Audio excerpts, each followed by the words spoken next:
Sri Vishnu Sahasranama, name 941, is Anadi. It's a term which is quite straightforward and easy to understand. Adi means beginning.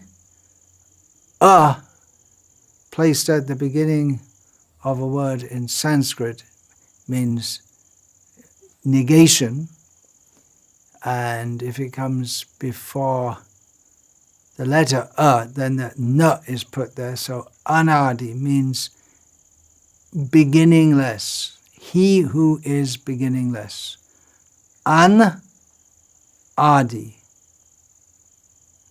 without adi, beginning. It can also be derived in another way, because beginningless can also be nadi. If we put na is also negation, so nadi means without a beginning. Then if we put before that, does it mean a double negation? No, that doesn't go. That doesn't work.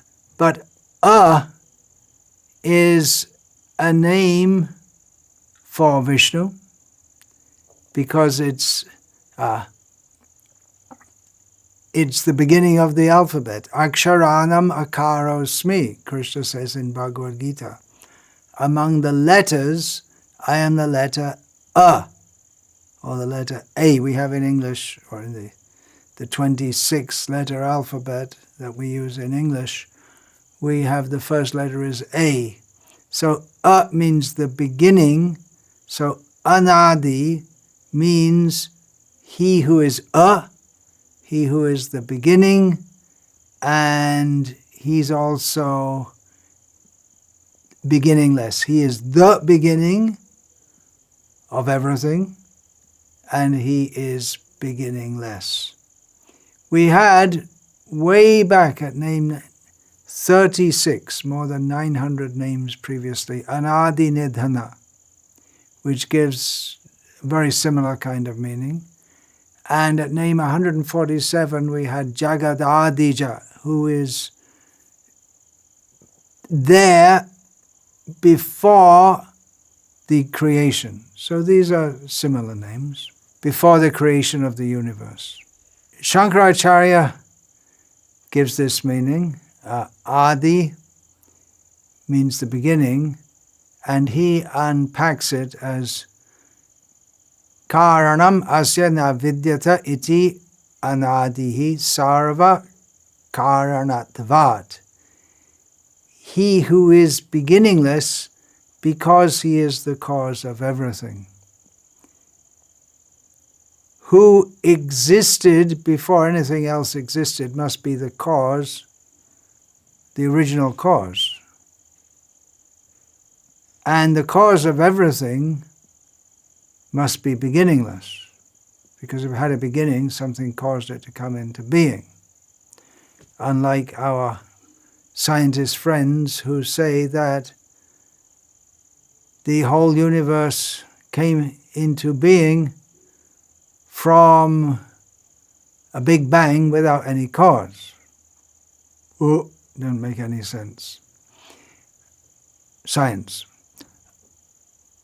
St. Thomas Aquinas, in the Christian tradition, cites this as being one of the arguments for the existence of God, that he is the uncaused cause, something which causes other things to exist, but was not itself caused to exist. And of course the atheists, they say, well, if God created everything, who created God? But Aquinas says uncaused cause. Otherwise you get into infinite regret. Logically we're speaking here. Of course by logic we can't prove that there's any God, or we can't disprove there is any God.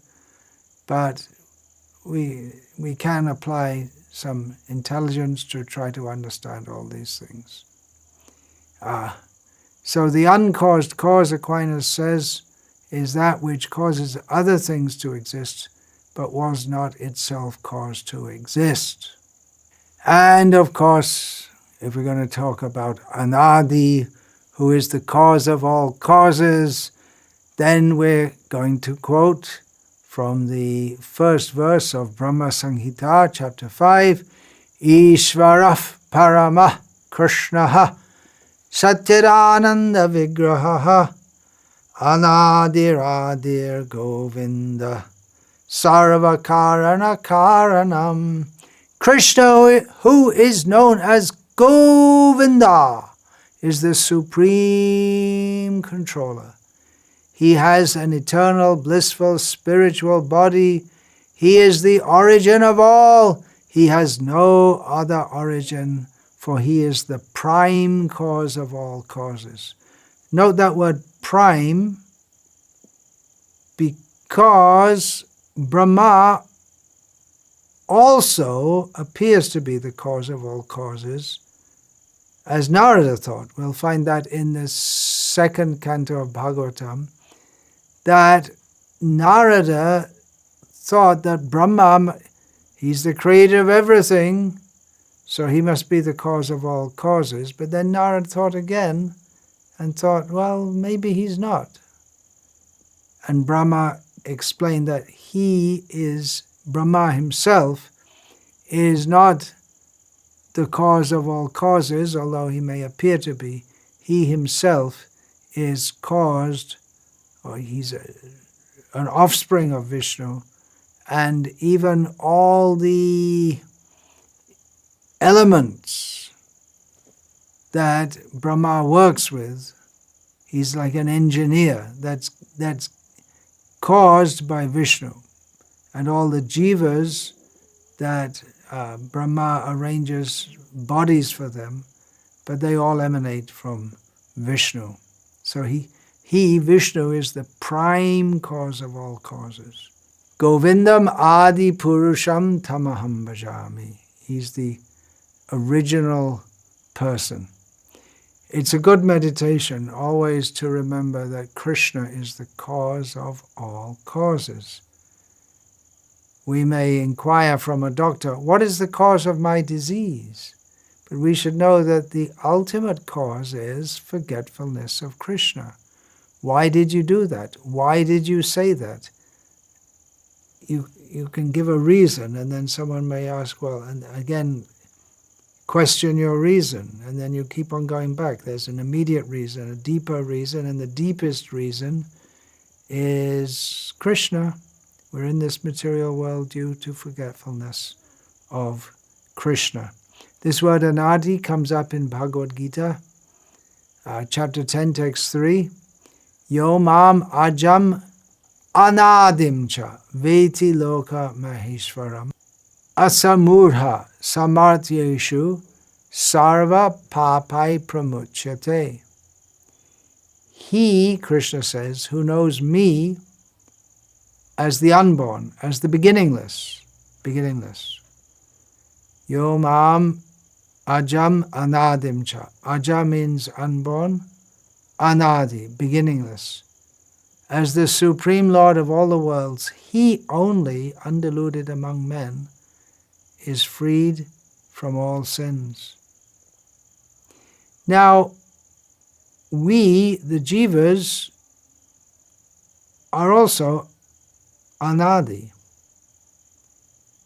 We exist eternally, but we're not the cause of all causes. We're beginningless, but we are dependent on Krishna. An example is given of the sun and the sunshine. The sun globe and the sunshine. The sunshine and the sun globe exist simultaneously and, from our perspective, eternally. They keep on existing, but still the particles of sunlight emanate from the sun. They're dependent on the sun. Bhagavad Gita, chapter 13, text 32, Anaditvan nirgunatvat Paramatmayam avyayaha. Sharira stopi kaunteya nakaroti nalipyate. Those with the vision of eternity can see that the imperishable soul is transcendental, eternal, and beyond the modes of nature. Despite contact with the material body, O Arjuna, the soul neither does anything nor is entangled. So the Paramatma residing in the bodies of all the jivas, the bodies have birth, but the Paramatma doesn't have birth. The jivas also don't have birth, but they appear to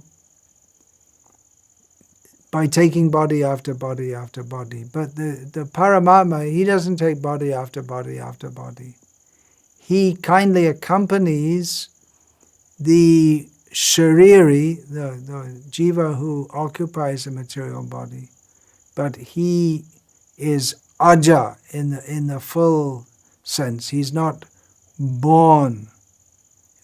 He continues to accompany the jiva, but he's not the cause. Well, he's not the immediate cause of their accepting different bodies. It's the jiva's good or bad actions. But he is the ultimate cause of them taking different bodies, because that's the system he set up. He's within the bodies of the jivas. They're both unborn, without beginning, but the jiva and the Paramatma have no material attributes, but the jiva appears to have them. He has no destruction. The jiva undergoes the illusion, but it's a vivid illusion of destruction. Vishnu is Anadi. Unlike everything in this world, which has a beginning and an end, he has no beginning and no end. Nakaroti nalipyate. He doesn't do anything, nor is he affected by anything. We just read that from Gita. He has no birth, nor has he any reason to take birth. He comes into this world out of his regard, his love for the fallen jivas, those who have fallen into it. He has no beginning, he has no end, he has no middle. The demigods, including Brahma and Shiva, they entered after the creation. They manifested after the creation, but Lord Vishnu existed even before the creation. Bhagavad Gita, chapter 10, text 8, Lord Krishna says, Ahang sarvasya prabhavo matas sarvang pravartate. Again, we're coming to cause of all causes. Aham sarvasya prabhava, everything is generated from me. Everything comes from me. This again, we're discussing cause of all causes. It's not exactly Anadi, beginningless, but it's intimately, these two factors are intimately connected. So in the purport to this Bhagavad Gita, chapter 10, text 8, Srila Prabhupada writes, a learned scholar who has studied the Vedas perfectly and has information from authorities like Lord Chaitanya, and who knows how to apply these teachings, can understand that Krishna is the origin of everything in both the material and spiritual worlds, and because he knows this perfectly, he becomes firmly fixed in the devotional service of the Supreme Lord. He can never be deviated by any amount of nonsensical commentaries or by fools. All Vedic literature agrees that Krishna is the source of Brahma, Shiva, and all other demigods. In the Atharva Veda, Gopala Tapani Upanishad 124, it is said, Yo brahmanam vidadhati purvang yo vai vedangs cha gapayati sma Krishnaha. It was Krishna who in the beginning instructed Brahma in Vedic knowledge and who disseminated Vedic knowledge in the past. Then again in the Narayana Upanishad, Ata Purusho Havai Narayano Kamayata Praja Srijayeti. Then the Supreme Personality Narayana desired to create living entities. The Upanishad continues. Narayanad Brahma Jayate, Narayanad Prajapatif Prajayate, Narayanad Indro Jayate, Narayanad Ashto Vasavo Jayante, Narayanad Ekadasha Rudra Jayante, Narayanad Dwadashadityaha Jayante. From Narayana, Brahma is born, and from Narayana, the patriarchs, the Prajapatis, the progenitors are also born. From Narayana, Indra is born. From Narayana, the 8 Vasus are born. From Narayana, the 11 Rudras are born. From Narayana, the 12 Adityas are born. This Narayana is an expansion of Krishna. This Narayana is an expansion of Krishna. It is said in the same Vedas, Brahmanyo Devaki Putraha. The son of Devaki, Krishna, is the Supreme Personality. This is again from Narayana Upanishad. Then it is said, Eko vai Narayana asin, na Brahma, na Ishano, na Po, na Agni, Somao, Neme, Dhyava, Apritvi, Dyav Apritivi, na Nakshatrani, na Suryaha.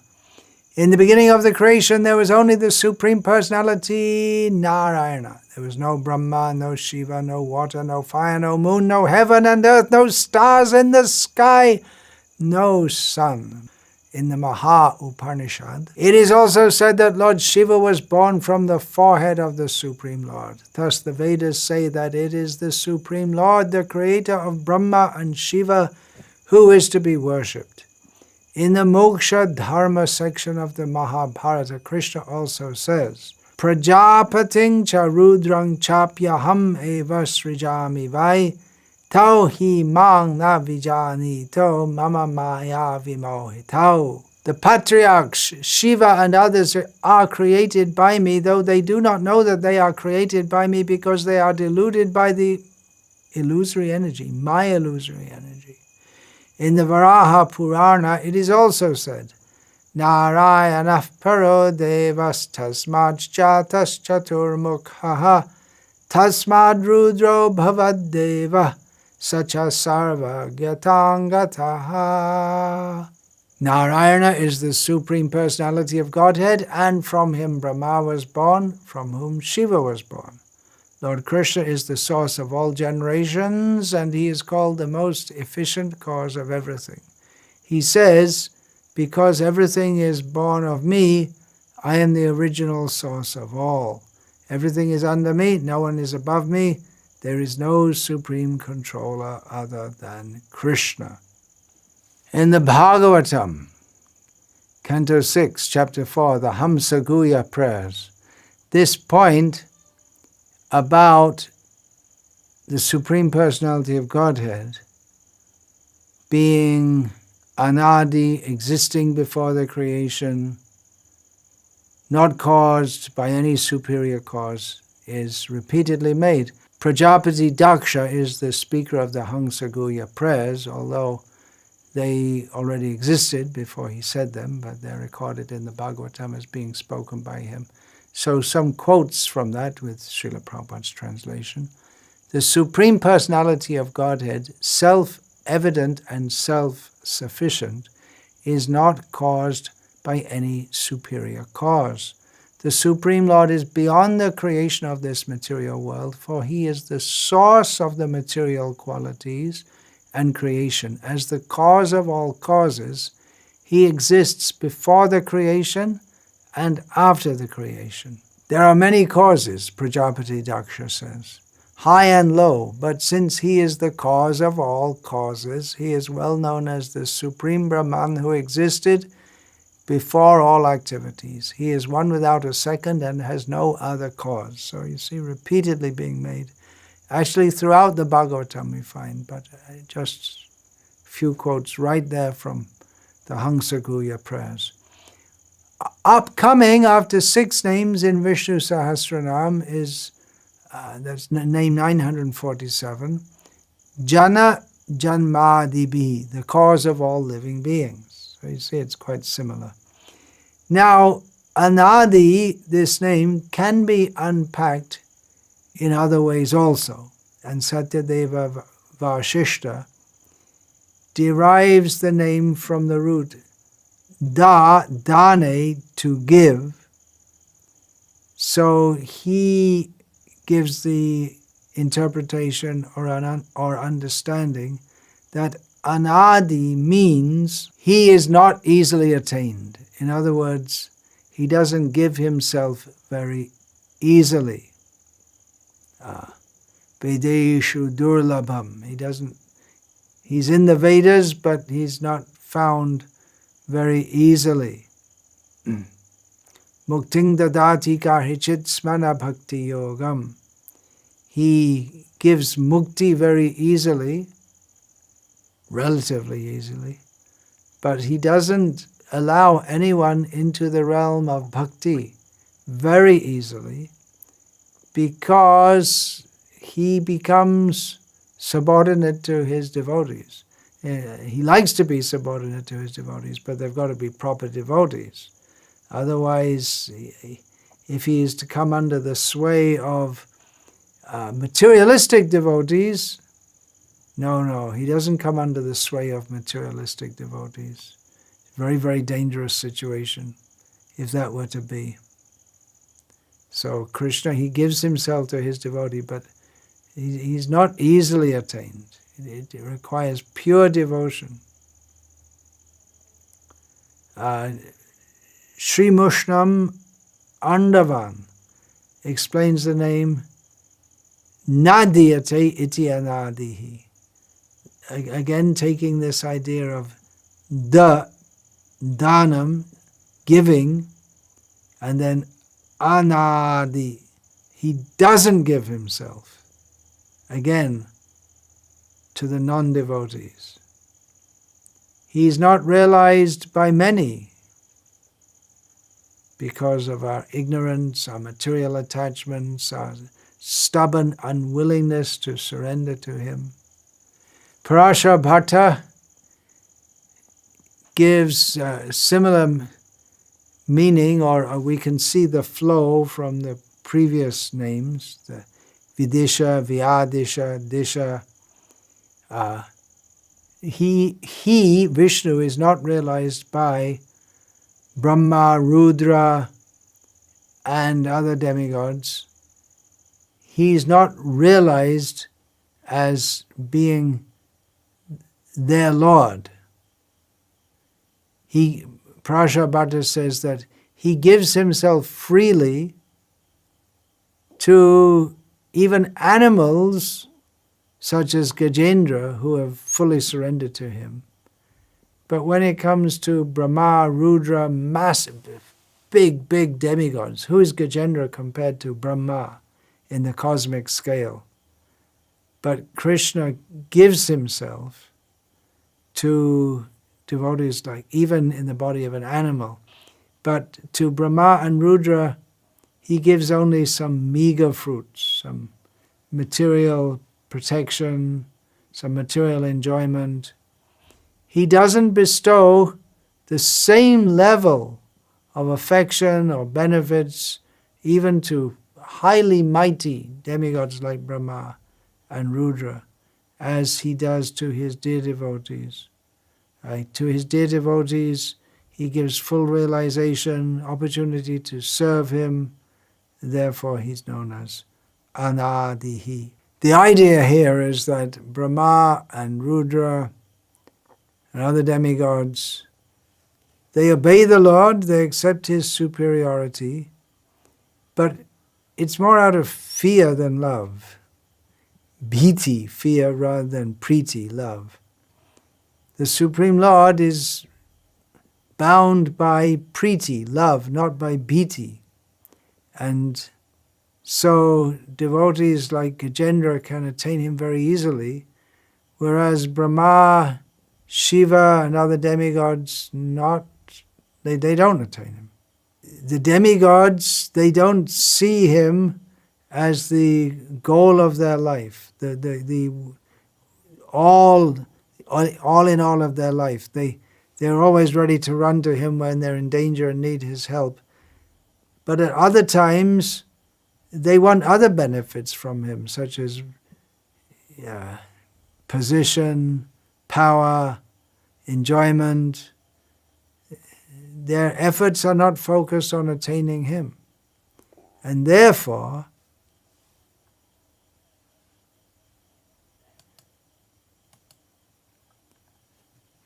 Bhagavan is called Anadi because he is not realized by many as the supreme deity, the supreme goal of their life. Remember, this is one particular perspective. Sri Vaishnavas, they see even Shiva like this.